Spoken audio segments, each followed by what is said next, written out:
The severed hand of Strathblane. Gale force winds lashed the tiny Scottish village of Strathblane, ripping slates from the roof and tearing limbs from the trees. A huge old oak shuddered before the onslaught and then, caught by one mighty gust, toppled, its roots tearing at the earth beneath.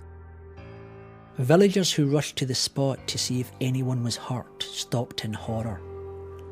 There, between the twisted roots of the old oak, lay a decaying corpse, its left hand severed from the body. Police Constable McTavish, the only policeman in the area, was called, and he ordered that the body be taken from its unholy grave. His keen eyes noticed the dismembered hand was wearing a wedding ring. Acting on a hunch, the grim-faced constable carried the hand to Ellen Simpson, sister of a girl who had vanished mysteriously 18 years before, in 1873. Ellen screamed and then hugged the ghastly relic to her breast. "It's Mary's," she sobbed. "It's Mary's wedding ring." McTavish understood. Though the case was before his time, it was so well known in the area it had been the subject of a popular ballad. On her 18th birthday, Mary Simpson had married Gregor Russell. She had written a letter to John Stewart, her sweetheart since childhood, asking for his forgiveness. An hour before the groom was to take her away on honeymoon, Mary told her sister that she wanted to spend a little time alone in the upstairs room. When her new husband arrived with the carriage, she still hadn't come down. Worried, they forced their way into the locked bedroom, but found no trace of the bride.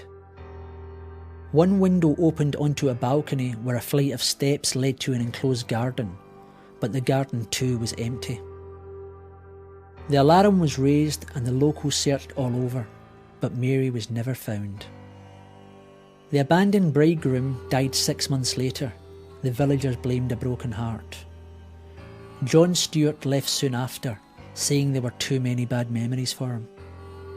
Now, 18 years later, the village knew what had become of Mary, for the body had a broken neck. Ellen refused to give up her murdered sister's hand. It had been brought to her for a purpose, she said, and that purpose must be fulfilled. Within a year, Ellen contracted tuberculosis. Dying, she left a bizarre provision in her will. Her housekeeper Maggie McEwen was to have her entire estate, but she must display the hand in some public place where it may someday confront the murderer. Maggie opened what became the finest pub in Strathblane and gave the hand a place of honour on one wall. Enclosed in a glass case against a black velvet background, the bony ringed finger claimed the attention of everyone. After the shock of the ghastly exhibit had worn away, the tale of Mary's murder was a frequent topic of conversation. Then, on a dismal March night in 1895, a stranger sat listening to scraps of the talk. "Must have been just such a night as this that the wind ripped out that old oak tree," said the barman. The stranger, a brooding man with a ravished face, looked up from his glass. "What oak tree?" he asked.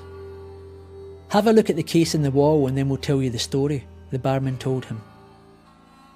Moments later, the stranger was screaming.